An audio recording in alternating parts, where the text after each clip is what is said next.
Off the ball. This is News Talk. You're very welcome back.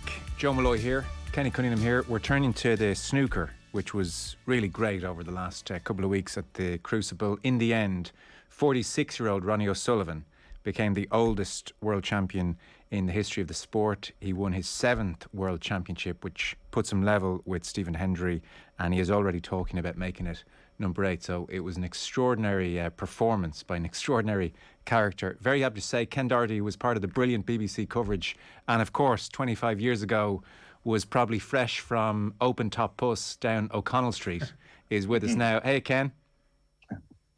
Hi Joe, how are you? Hi, very Kenny. well, very well. How's it going, Ken? There was a lovely piece in the BBC. You and Stephen Hendry were in studio and they were reminiscing, and there was a package about 25 years ago, and it comes back to studio, Kenny, and Stephen Hendry says, I've won 7 of these. When can we do a piece on me? Yeah. Well, when I won it and came back at the Open Top Bus through the city of Dublin, Stephen Hendry, when he won it, he had about 20 people waiting for him. There was a bit of a difference. You equipped as well. The following year when you lost in the final, you got the taxi home from Dublin Airport. I had that, yeah. There's like 1,000 people at the airport, big Open Top Bus right through the city, cars beeping, people running beside the bus, flags waving. Following year, losing the final, get a taxi home. Air coach. You didn't even deserve a taxi. No. Should have got the 16 bus. Should have got the number 16 bus. I know. Yeah, that's the difference between winning and losing. You know, between winning it and runner-up, that's the big difference. The reality there, right there. You know, we're running out of superlatives for this guy. This is rather extraordinary. I thought what was really telling, and it was a very classy comment, I thought, on Stephen Hendry's part, where he was asked about now having to share his record with O'Sullivan, and he said, I thought in a very genuine way, it's actually an honour to share 7 with O'Sullivan. Yeah, it is. Yeah, I think so. As long, but the sort of the end of that bit was, as long as he doesn't get 8, he doesn't mind sharing it. But no, I think you know, his talent and his genius, I think, deserves to be known as the greatest of all time, because he is the greatest of all time. There'll never be another Ronnie O'Sullivan, for sure. The only thing that was missing from a CV was like Stephen Hendry's equaling record of 7 world titles, but I think he probably should go on and maybe, hopefully, win one more. And he's good enough to do that. He's fresh. I know he's 46, but he looks after himself. He runs like, you know, 10 miles a day. He's in the gym all the time. Like, he looks after his body, and if his mind is in the right place, you know, the talent is there. The talent will never go away, and there's no reason why he can't come back. But I just thought it was fitting. It was a brilliant world championship. He wasn't even, you know, he wasn't even touched in any of his matches. He destroyed the field. And, I think it was just a fitting to crown him the 7 times world champion. He's won 7 Masters, 7 UKs, and now 7 world champions. Quite incredible. Ken, do you mind me asking you, I was reading some comments from Ronnie there the last couple of days. He spoke about playing at this level for the next kind of 10 years. And I kind of gave it a little bit of thought. You know, obviously, you're a big football supporter. You know, as a footballer, the mid-30s, in terms of when the drop-off comes, it's a physical thing. You know, your body lets you down. And that's the frustration, because you feel as if mentally, in terms of your knowledge, your game understanding, it's all there. And just at a time where you feel as if, like, you know everything you need to know about the game, your body kind of lets you down. Now, would you mind me asking you, for the snooker player, say Ronnie's age, 46 to 56, where does he have to be careful? Where's the potential pitfalls there in terms of kind of drop-off that are going to affect them? Yeah, I think it's the concentration, Kenny, and obviously the you know, if he does have problems with his eyes, you know, that may come into effect. But, you know, snooker is not a physical sport like your own, like football. It's more around the lines of like golf and even darts. And you know, we saw Tom Watson nearly winning the British Open at 59 years of age. I don't see why O'Sullivan, at least for the next, I mean, his faculties slows down as you get older. That's just a fact of life, you know. It's how fast those faculties slow down, you know, and particularly it's the powers of concentration. And the World Championships itself, you know, 17 days, it's a marathon of the mind, the body and the soul. It takes a lot out of you, you know, through all that concentration. But I think for the next, like, at least 3 to 4 years, maybe he could possibly still be thereabouts and win another one, maybe two. But I think after the 50s, then it will certainly slow down, you know. But he does, as I said, he does look after himself very, very well. As you said, he would have been talked about, Ken, maybe as the greatest, even if he hadn't matched the 7 of Hendry. So what is it just visually that sets him apart, and why would most in the game say, well, even if he doesn't get to 7, he's the best? Yeah, I tell you, he has this innate ability. I mean, he's super talented. There's no doubt about that. I mean, I used to practice with him when he was only 12 years of age. You know, I always say to people that I used to beat him up. You know, he was 10-2, 10-3 every day, but he was only 12 at the time. But it still counts in my book, you know. But even at 12, he was knocking in centuries and 147. It's just. Every now and again in sport, there's like a genius sort of comes along. We had like sort of someone like Higgins, and we had Jimmy White. They were sort of entertainers, but they had them very talented, but they never had the talent. This guy, the way he makes breaks, the way he makes the cue ball sort of sing almost. You know, his cue ball control is exceptional. The 147s he can make. He can play left-handed. He can play right-handed. I mean, it gets to a stage now he plays left-handed shots, and the crowd don't bat an eyelid. And like he just switches. It's almost natural.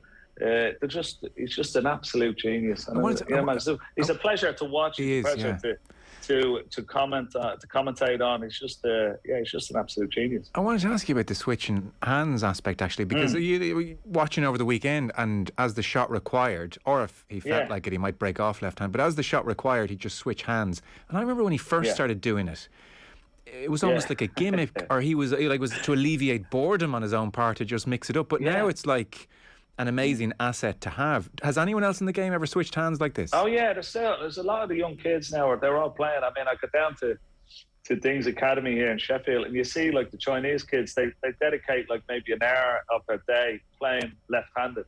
You know, because it's such an advantage if you can master it. But I remember when he first started playing left-handed in Ilford Snooker Centre back in the the mid-90s, and he was only about maybe 18, and he was sort of proposing that he was going to play the whole season left-handed just to see how he would do, you know. I remember him beating Peter Ebdon in the semi-finals of the Matchroom League one year. He beat Peter Ebdon. He was world champion, of course.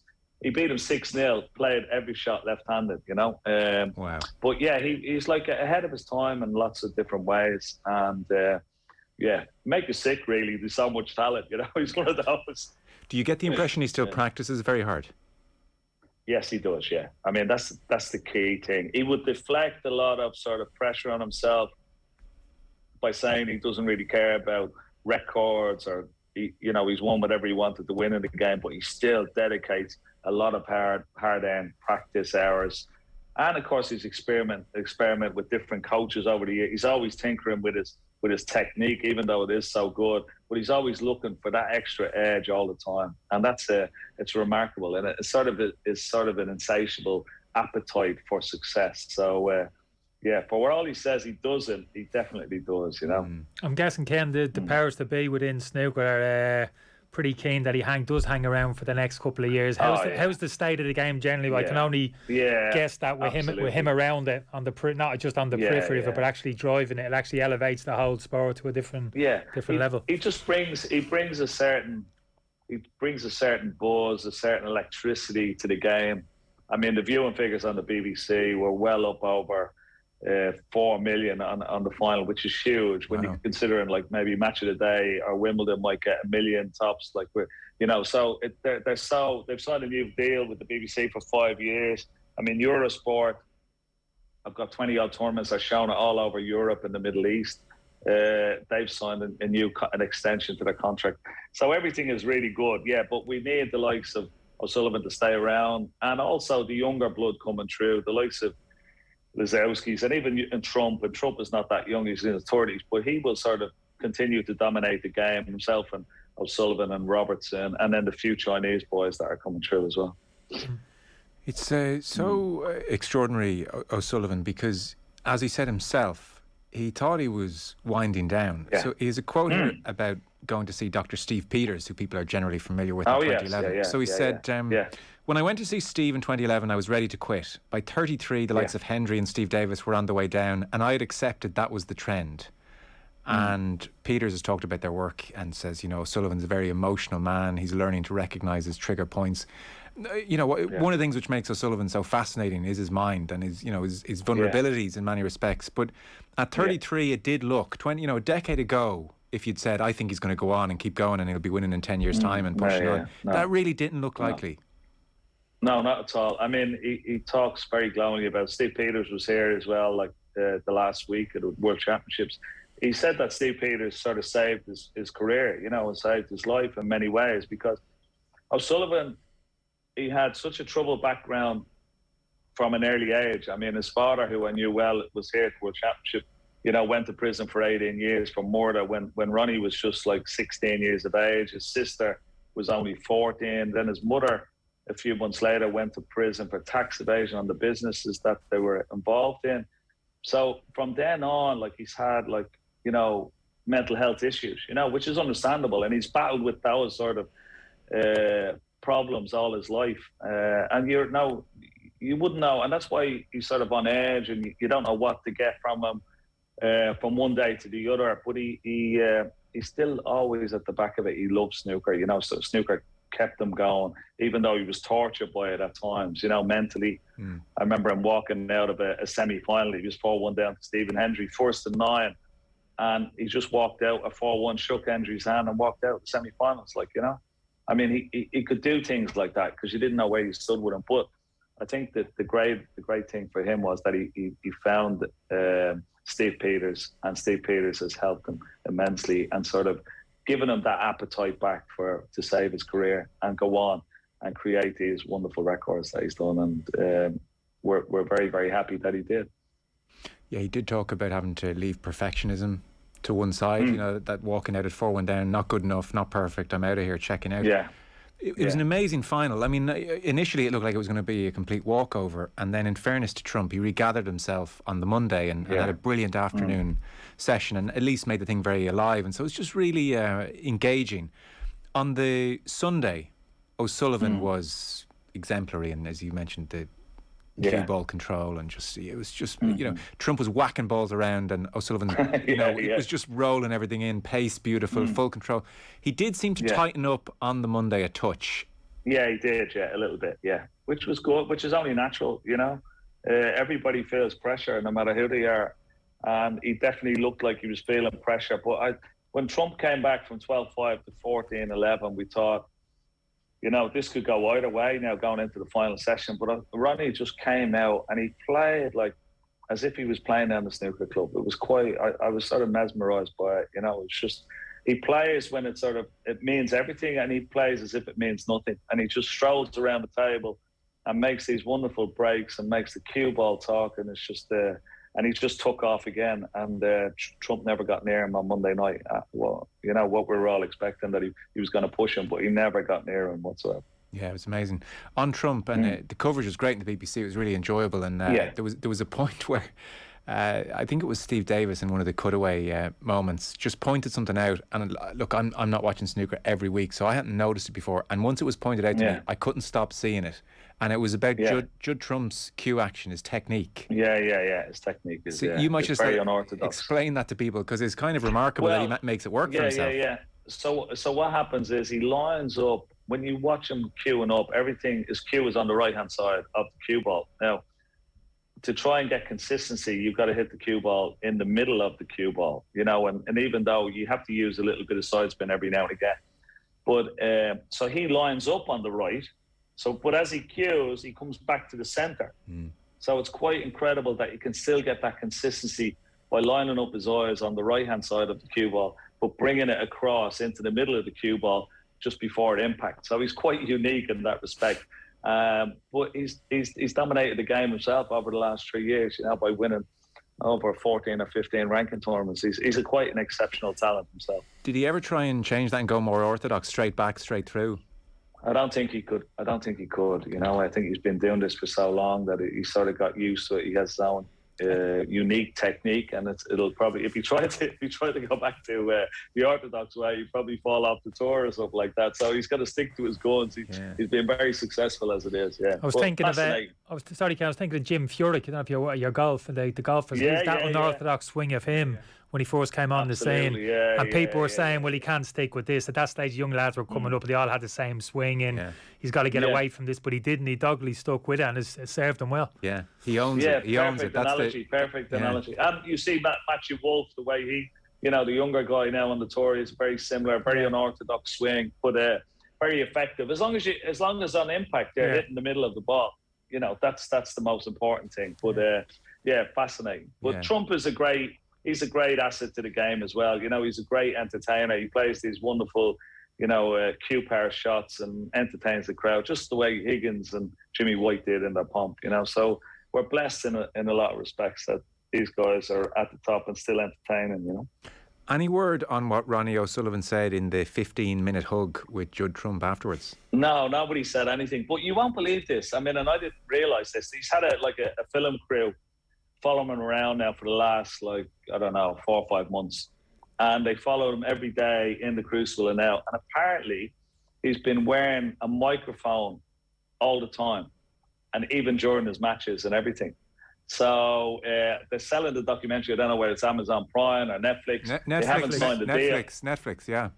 Netflix have it, yeah. And but I don't think the deal is signed completely yet. So because he's won it now, he's won the 7 times. I mean, what an ending, and the fact that you're going to get all that behind the scene footage, and also what he was saying to himself, in the dressing room, or even when he was playing, when he was sitting in that seat, it's going to be absolutely fascinating. Oh, wow. So, but he's had that to deal with that, as well as trying to win the 7th World Championship. He's been dealing with the film crew going around with him for the last, throughout this World Championship every single day as well. Wow, that is amazing. But I don't know what the man hug was all about, and at times it was getting a little bit uncomfortable because of the amount of time that they were hugging each other, But no, they never said. They just said some good things to each other, but that was it. They never divulged. Okay, that Netflix doc will almost certainly be extraordinary. So he was talking about, he said 6 months they've been following me for, and they say they've never had so much access to any sports person before. So he's gone all in on it. And particularly at the top of his game as well, which is, and to finish off winning the World Championship, just I mean, they couldn't have asked for any better. You could probably add a few zeros to the contract with Netflix now. We're not signing. We're renegotiating. Do you know? And look, I do take the point that snooker isn't a physical sport, so it's not totally shocking. But the thing is that O'Sullivan's not a complete outlier in that you have the likes of Mark Williams in this epic semi-final. You've John Higgins still on the go. To be fair, across sport, we'll see footballers now hitting 40 in a way which was impossible before, or Phil Mickelson breaks the record as oldest winner. But he's not dominant like an O'Sullivan or reaching semi-finals like Williams. Is it just that generation was a particularly golden one? I think so. Okay. I mean, they called them the class of '92 because they all turned pro in 1992, the 3 of them. Right. And I think that triumvirate of players have sort of kept pushing each other on, because they were always trying to outdo each other, beat each other. And I think they kept inspiring each other, and particularly as their careers and as they got a little bit older, that they wanted to stay in the game and at the very top for as long as possible. And they're continuing to do so. I mean, you've had 3 of them in the semi-finals. It was quite incredible, And when you think about Stephen Hendry, who dominated the game in the 90s, I mean, his last World Championship win came in 1999 when he was 30 years of age, Wow. These guys are like 45, 46. And, he's won one now, 16 years older than Stephen Hendry in his last one. It's quite incredible, Right. Was he only 30? God, he was only 30, That was his last World Championship. He won 7 in the space of 10 years. But his last one when he was 30 years of age, Wow. And I presume he's on the record. What happened to him?